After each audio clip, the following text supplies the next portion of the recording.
వరలక్ష్మీదేవి వ్రతం బాగా అందరూ చేసుకోవాలని శుభాకాంక్షలు అందరికీ కూడా.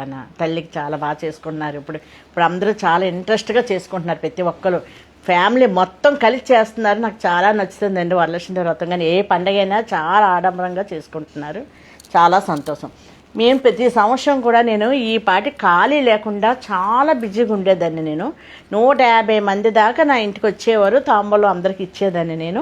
ఈ సంవత్సరం మాకు లేదు వరలక్ష్మీదేవి వ్రతం. ఎందుకంటే అత్తయ్య గారు చనిపోయారు కదా, వ్రతంలాగా చేయకూడదట, అందుకని చేయడం లేదు. నా చేత తాంబూలం ఈ సంవత్సరం ఎవరికి ఇవ్వడం అవ్వదు. అది చెప్పడానికే నేను ఈ వీడియో చేశాను మీకు. మాకు లేదండి వరలక్ష్మీదేవి వ్రతం, అందరూ కూడా తెలుసుకోండి. అందుకని వచ్చి బాధపడతారేమో, మళ్ళీ ఇంటికి ఇవ్వకుండా నేను ఉండలేకుండా నాకు బాధ, మీకు బాధ. చెప్పకుండా వచ్చేవారండి. నాకు చాలా సంతోషం. నేను చెప్పింది ఒక 50 మందికే, చెప్పకుండా వచ్చిన వాళ్ళు 100 మంది. నాకు ఎంతో సంతోషం.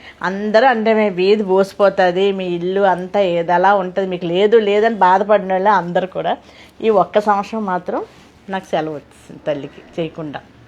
చాలా బాధ అనిపిస్తుంది నాకు. ఈ బాధతో చెప్తున్నాను నేను మీకు. మాకు వరలక్ష్మీదేవి వ్రతం లేదు. సరే, ఉంటారు.